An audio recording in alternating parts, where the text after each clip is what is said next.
மிதுன ராசி மிதுன லக்கணத்துக்கு ராஜயோகத்தை தரும் திசை எது? அது எந்த இடத்துல இருந்தா என்ன மாதிரி பலன்களை தரும்? யார் கூட சேர்ந்திருந்தா அதிகமான செல்வத்தை தரும்? அப்படிங்கிற எல்லாத்தையுமே இந்த வீடியோல டீடைல்டா பார்க்கலாங்க. வணக்கம், நான் உங்கள் அன்பு நண்பன் பூசம் பூபதி. வாங்க இப்ப வீடியோக்குள்ள போலாம். முதல்ல ராஜயோகம் தரும் திசைனா என்ன? எந்த ஒரு லக்கணத்துக்கும் அந்த லக்கணத்தின் லக்கணாதிபதியை விட தன்னுடைய திசையில அதிகமான நன்மைகளையும் அதிகமான செல்வத்தையும் தரக்கூடிய அந்த திசைக்கு பேர் தாங்க ராஜயோகம் தரும் திசை. அப்ப ராஜயோகாதிபதி அப்படின்னா யாரு? ஒரு கேந்திரத்திற்கும் ஒரு திரிகோணத்துக்கும் அதிபதியாக வரக்கூடிய அந்த ஒற்றை கிரகம் தாங்க ராஜயோகாதிபதி. அப்படின்னா மிதுன லக்கணத்துக்கு ராஜயோகாதிபதி யாரு? 1, 4, 7, 10 கேந்திரத்துக்கும் 1, 5, 9 திரிகோணத்துக்கும் அதிபதியாக ஒரு கிரகம் வரும். ஆனா மிதுன லக்கணத்துக்கு இயற்கையிலேயே அந்த அமைப்பு இல்லைங்க. அதான் இங்க ஒரு பிரச்சனை. மிதுன லக்கணத்தை பொறுத்த வரைக்கும் 5ஆம் அதிபதியாக வரக்கூடியவர் சுக்கிரன், 9ஆம் அதிபதியாக வரக்கூடியவர் சனி பகவான். அதனால இவர்கள் இருவருமே சேர்ந்துதான் அந்த ராஜயோகாதிபதி தன்மையை கொடுப்பார்கள்.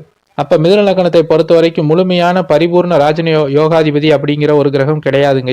5, 9 திரிகோணாதிபதிகளே யோகாதிபதிகள். அதனால இந்த சுக்கிரனையும் சனி பகவானையும் மிதுன லக்கணத்திற்கு மிதுன ராசிக்கு ராஜ யோகாதிபதி அப்படின்னு சொல்வதை விட யோகாதிபதிகள் அப்படின்னு சொல்வதே பொருத்தமா இருக்குங்க. சரி, அவர்கள் என்ன தருவார்கள்? 5ஆம் அதிபதியாகிய சுக்கிரன் அதிர்ஷ்டம், நல்ல குழந்தைகள், அதிகமான புத்திர பாக்கியம், நல்ல ஒரு மனது, பெரிய அளவிலான செல்வம், சுக்கிரன் என்பதனால நல்ல ஒரு காதல் ஆகியவற்றை கொடுக்கக்கூடிய ஒரு அதிபதியாக வருவாருங்க. அதே சனி பகவான் எடுத்துக்கிட்டீங்கன்னா அவர் 9ஆம் அதிபதி தந்தைக்கு காரகனாக வருகிறார். அதனால அவர் நல்ல தந்தை, பூர்வீக சொத்துக்கள், தந்தை வழி உறவினர்கள், புண்ணிய காரியங்கள், தர்ம காரியங்கள், இது போன்ற நல்ல ஒரு சிந்தனை செயல்பாடை குறிக்கக்கூடிய ஒரு அதிபதியாக சனி பகவான் வர்றாருங்க இந்த மிதுன லக்கணம் மிதுன ராசிக்கு. சரி, இந்த காரகத்துவங்களை அவர் எப்போது தருவார்? சுக்கிர திசை 20 வருட சுக்கிர திசையிலேயோ அல்லது ஒவ்வொரு திசைகளுக்கும் நடுவே வரக்கூடிய சுக்கிர புக்தியிலேயோ, அதே போன்று சனி பகவான் தன்னுடைய திசையான 19 வருட சனி திசையிலேயோ அல்லது ஒவ்வொரு புத்திகளிலும் வரக்கூடிய அந்த ஓராண்டு 2 ஆண்டு என வரக்கூடிய புத்திக்கு ஏற்ப தன்னுடைய புத்தி காலகட்டங்கள்லயோ தன்னுடைய அந்த காரகத்துவ ஆதிபத்தியங்களை கொடுப்பாருங்க.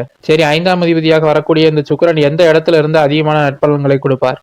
முதல்ல லக்கணத்திலேயே புதனுடைய வீடாகிய இந்த மிதுனத்துல லக்கணத்திலேயே இருக்கக்கூடிய இந்த சுக்கிர பகவான் ஓரளவுக்கு நல்ல பலன்களை கொடுப்பாருங்க. ஏன்னா புதனின் வீடுகள் சுக்கிரனுக்கு ஓரளவுக்கு நட்பு வீடுகள். அதனால இங்க இருக்கக்கூடிய சுக்கிரன் நல்ல பலன்களையே கொடுப்பார். சுப கிரகம் லக்கணத்துல இருக்குது அப்படிங்கறதுனால இவர்களுக்கு நல்ல ஒரு தேஜஸ், அந்தஸ்து, கௌரவம் ஆகியவற்றை இந்த சுக்கிரன் அவருடைய திசையில கொடுப்பாருங்க லக்கணத்துல இருக்கும்போது. அடுத்ததாக 2ஆம் பாவகம் குடும்பஸ்தானமாகிய 2ஆம் பாவத்தில் இருக்கும்போது அதே மாதிரி நட்பலன்களையே கொடுப்பார். நல்ல ஒரு குடும்பம், நல்ல ஒரு மனைவி, நல்ல ஒரு பணம், காசு, செல்வம் அப்படின்ற கோடிக்கணக்கான பணம் ஆகியவற்றை இங்க இருக்கும்போது கொடுப்பார். அடுத்ததாக 5ஆம் பாவத்திலே இருக்கும்போது சுக்கிரன் அதிகமான பெண் குழந்தைகளை கொடுப்பார். பொதுவாகவே மிதுன லக்கணக்காரர்களுக்கு அதிகமான பெண் குழந்தைகள் இருப்பதற்கு வாய்ப்பு இருக்குங்க இந்த சுக்கிரனின் காரணமாக. அவர் அங்கேயே ஆட்சியாகி இருக்கும்போது அதிகமான குழந்தைகளை கொடுப்பார், நல்ல ஒரு அதிர்ஷ்டத்தை கொடுப்பார், நல்ல ஒரு பணம், காசு ஆகியவற்றை அதிகமாக கொடுப்பார் இந்த திசையில. அடுத்ததாக 7ஆம் பாவத்தில் இருக்கும்போது கலஸ்திரத்தில் இருக்கக்கூடிய இந்த சுக்கிரன் நல்ல ஒரு மனைவி, குழந்தைகள், நல்ல ஒரு பங்குதாரர்கள், கூட்டாளிகள் ஆகிய எல்லா விதத்திலையுமே நல்ல ஒரு நண்பர்கள் ஆகியவற்றை கொடுப்பாருங்க. அடுத்ததாக 9ஆம் பாவத்தில் இருக்கும்போது நல்ல ஒரு தந்தை, நல்ல முன்னோர் சொத்துக்கள், புண்ணியங்கள் ஆகியவற்றை அதிகமாக சேர்த்து கொடுப்பாருங்க. ஏன்னா 5ஆம் அதிபதி 9ஆம் ஸ்தானத்தில் இருக்கிறார், ஒரு திரிகோணாதிபதி இன்னொரு திரிகோணத்தில் இருக்கிறார் அப்படிங்கிற அடிப்படையில நல்ல பலன்களை அதிகமாக கொடுப்பார். அடுத்ததாக 10ஆம் பாவத்துல சுக்கிரன் உச்சமாயிருவாருங்க. 10ஆம் பாவமாகிய மீனத்தில் இருக்கக்கூடிய சுக்கிரனுடைய காரகத்துவ தொழில்கள்ல மிகப்பெரிய செல்வங்களை கொடுப்பார். அவர்களுக்கு மிகப்பெரிய ஒரு யோகங்களை கொடுப்பார். 10ல் சுக்கிரன் மாளவியா யோகத்தில் உச்சமாக இருப்பது அப்படிங்கிறது மிகப்பெரிய யோகம். இவர்கள் கலைத்துறையில் மிக பெரிய அளவில் சாதிக்கக்கூடியவர்களாக இருப்பார்கள். அடுத்ததாக 11ஆம் பாவத்தில் இருக்கும்போது கூட அவர் 5ஆம் பாவத்தை தொடர்பு கொள்வார் அப்படிங்கிறதுனால நல்ல நன்மைகளையே செய்வாருங்க. 11ஆம் பாவத்தினுடைய மூத்த சகோதரர், இளைய மனைவி, செய்யும் தொழில பெரிய அளவில் லாபம், நல்ல ஒரு அதிர்ஷ்டம் ஆகியவற்றை கொடுப்பாருங்க. அதனால இந்த இடங்களில் இருக்கும்போது சுக்கிர பகவான் அதிகமான நன்மைகளை மிதுன லக்கணத்துக்கு கொடுப்பார். அவருடைய திசையே வருது அப்படின்ற பட்சத்துல அந்த 20 வருஷ திசையில மிகப்பெரிய கோடீஸ்வரர்களை ஆக்குவார் இந்த லக்கண ராசிக்காரர்களை, மிதுன ராசி மிதுன லக்கணக்காரர்களை. சரி, எங்க இருந்தா சுமாரான பலன்களை கொடுப்பார்? ராஜயோகாதிபதியாக வரக்கூடிய இந்த சுபகிரகம் பெரிய அளவில் கெடுதல்களை செய்ய மாட்டார். ஆனா அவருடைய நன்மைகள் கொஞ்சம் குறைவுபடும். எப்போது குறைவுபடும்? சுக்கிரனுக்கு 3, 8ஆம் பாவங்கள் முழுமையான மறைவு ஸ்தானங்கள்னு ஜோதிடத்தில் சொல்லப்படுது. அப்படி இருக்கும்போது 3ஆம் பாவகமாகிய சிம்மத்துல அமரும் போது அவர் கொஞ்சம் மறைவார். ஆனால் அவர் திக்குளத்தில் அருகில் இருப்பார் அப்படிங்கிறதுனால பயப்பட தேவையில்லை. ஓரளவுக்கு நல்ல பலன்களே செய்வார். மிகவும் மோசமான ஒரு பலன்களை தரமாட்டார். 4ஆம் பாவத்தில் இருக்கும்போது சுக்கிரன் திக்குளத்தில் இருப்பார், ஆனால் ஸ்தான பலத்தில் நீச்சத்தை அடைந்து விடுவார். எனவே ஒரு ராஜயோகாதிபதி கிரகம் யோகத்தை செய்ய வேண்டிய ஒரு கிரகம் நீச்சத்தை பெறுவது அப்படிங்கிறது நல்லது இல்ல. அதனால அவர் செய்ய வேண்டிய நன்மைகள் குறைவுபடும். அதனால இங்க இருப்பதை விட 5ஆம் பாவகமாகிய துலாத்துல ஆட்சியாக இருப்பது தாங்க நல்லது. அடுத்ததாக 6ஆம் பாவகம். 6ஆம் பாவத்தில் இருக்கக்கூடிய சுக்கிரன் நேராக அவருடைய இன்னொரு வீடான 12ஆம் பாவகத்தை தொடர்பு கொள்வார். சுக்கிரன் மிதுன லக்கணத்தை பொறுத்த வரைக்கும் 5, 12 2 ஆதிபத்தியத்தை கொண்டவர். 12ஆம் பாவகம் விரயஸ்தானம், மறைவு ஸ்தானம். ஆறாம் பாவத்திலிருந்து அந்த பாவகத்தை தொடர்பு கொள்ளும் போது பெரிய அளவுல நன்மைகளை தரமாட்டாருங்க. அந்த பாவக பலன்களை அதிகமாக செய்வார். வெளியூர் வெளிமாநிலம் சென்று பிழைக்க வைப்பார். அதனால அதை விட அவர் 7ஆம் பாவகத்தில் இருப்பது நல்லது 6ஐ விட. அடுத்ததாக 8ஆம் பாவத்தில் இருக்கக்கூடாதுங்க. ஏன்னா சுக்கிரனுக்கு 8ஆம் பாவகம் மறைவு ஸ்தானம். அதனால 8ல் இருப்பது அந்த அளவுக்கு நல்லது இல்ல. அதே மாதிரி 12ஆம் பாவகம் 12ஆம் பாவகம் விரயஸ்தானம்.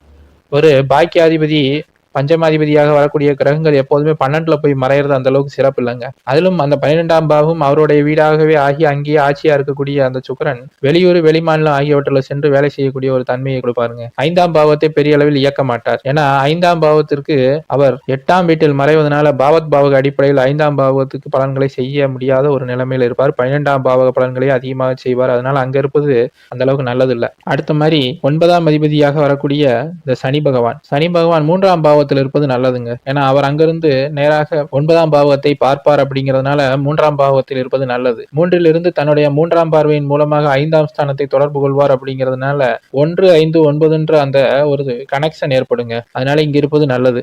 அடுத்ததாக 4ஆம் பாவகம் புதனுடைய வீடாகிய கன்னி வீட்டில் இருக்கும்போது ஓரளவுக்கு நல்ல பலன்களையே தருவார். அவர் நேராக 10ஆம் வீட்டை பார்ப்பார். அப்படிங்கிறதுனால சனியின் காரகத்துவ தொழிலான இரும்பு, கருப்பு நிறமுள்ள பொருட்கள், குடிக்கக்கூடாத திரவங்கள், பழைய பொருட்கள், செகண்ட் ஹேண்ட் ஆகியவற்றின் மூலமாக ஓரளவுக்கு நல்ல பலன்களை கொடுப்பார். அந்த தொழிலை ஜாதகருக்கு கொடுப்பார். அடுத்ததாக 5ஆம் பாவத்தில் வரும்போது உச்சமாயிருவாருங்க. சனி பகவான் உச்சமாகி 5ல் இருப்பது நல்லது. அதிலும் சுபர் தொடர்போடு இருக்கும்போது அதிகமான நன்மைகளை செய்வார். கோடிகளை தன்னுடைய திசையில கொட்டி கொடுப்பார். அடுத்தாக 7ஆம் பாவத்தில் தனுசு வீட்டில் இருக்கும்போது சுபரின் வீட்டில் இருக்கக்கூடிய இந்த சனி பகவான் திக்பலத்தையும் சேர்த்தி பெறுவதனால அதிகமான நன்மைகளை செய்வார். அடுத்ததாக 9ஆம் பாவத்தில் இருக்கும்போது தன்னுடைய வீட்டில் தர்மஸ்தானத்துல தானே அமரும் சனி பகவான் சுபர்களின் தொடர்பை பெறும்போது அதிகமான நன்மைகளை செய்வார். 10ஆம் பாவத்தில் இருக்கும்போது அவர் தொழில் ஸ்தானத்தில் இருக்கிறதுனால குருவின் வீட்டில் இருக்கும்போது சுப தொடர்புகள் இருக்கும்போது சனியின் காரகத்துவ தொழில்களை கொடுப்பார். கேந்திர ஸ்தானங்கள் பாவர்களுக்கு நல்லது அப்படிங்கிற அடிப்படையில இந்த 10ஆம் வீட்டில் இருக்கக்கூடிய சனி பகவான் ஓரளவுக்கு நல்ல பலன்களையே கொடுப்பாருங்க. அடுத்ததாக 12ஆம் பாவகம்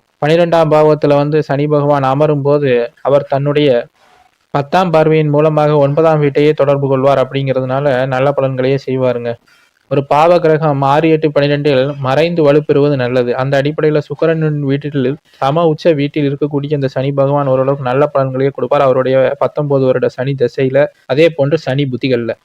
சரி, சனி பகவான் எந்த இடத்துல இருந்தா கொஞ்சம் பலன்கள் குறைவுபடும் அப்படின்னு பாத்தீங்கன்னா ஃபர்ஸ்ட் லக்கணத்துல ஒரு பாவ கிரகமான சனி பகவான் அமர்வது அப்படி ஒன்றும் சிறப்பு இல்லைங்க. அடுத்ததாக 2ஆம் பாவகம் 2ஆம் பாவத்தில் அமரும் போது அவரு குடும்பஸ்தானத்தை கெடுப்பார். அதோடு 8ஆம் பாவத்தை பார்த்து அவருடைய 8ஆம் பாவக அட்டமாதிபத்தியத்தை அதிகமாக செய்ய தூண்டுவார். அப்படிங்கிறதன் அடிப்படையில் அவர் 8ஆம் பாவத்தை தொடர்பு கொள்ளக்கூடிய எந்த அமைப்புகளுமே சரி இருக்காதுங்க. அந்த அடிப்படையில் 2ஆம் பாவத்தில் இருந்து 8ஆம் பாவத்தை பார்ப்பது கொஞ்சம் சரியில்லாத தன்மைதான். அடுத்ததாக 6ஆம் பாவத்தில் விருச்சகத்தில் இருக்கும்போது அதே மாதிரி தன்னுடைய 8ஆம் வீட்டை 3ஆம் பார்வையாக பார்ப்பார். அப்படிங்கிறதுனால அங்க இருப்பதும் சரியில்லை. 6ல போய் மறையிறது 9ஆம் அதிபதி 6ஆம் ஸ்தானத்தில் போய் மறைவது அப்படி ஒன்றும் சிறப்பில்லை. அதனால பகைப்பட்டு இருக்கக்கூடிய இந்த சனி பகவான் இந்த 6ஆம் பாவத்தில் இருப்பது கொஞ்சம் அவர் தரக்கூடிய பலன்களை குறைக்கும் அவருடைய திசைகள்ல. அடுத்ததாக 8ஆம் பாவம் 8ஆம் அதிபதியாகிய சனி பகவான் 8ஆம் பாவத்திலே இருப்பது சரியில்லைங்க. ஏன்னா 9ஆம் பாவம் ஆகிய தர்ம ஸ்தானத்திற்கு அதிபதியாக வரக்கூடிய இந்த பாக்கியாதிபதி சனி பகவான் 8ல் போய் மறைவது தன் வீட்டுக்கு 12ல் மறைவது அந்த பாவக பலனை செய்வதிலிருந்து தடுக்கும். எனவே 8ல் மறைவது அப்படி ஒன்று சிறப்பில்லை. அடுத்ததாக 11ஆம் பாவத்தில் இருக்கக்கூடாதுங்க. ஏன்னா ஒரு யோகத்தை தரக்கூடிய கிரகம் 11ஆம் பாவமாகி இந்த மேசத்துல சனி பகவான் நீசமாவது சரியில்லை.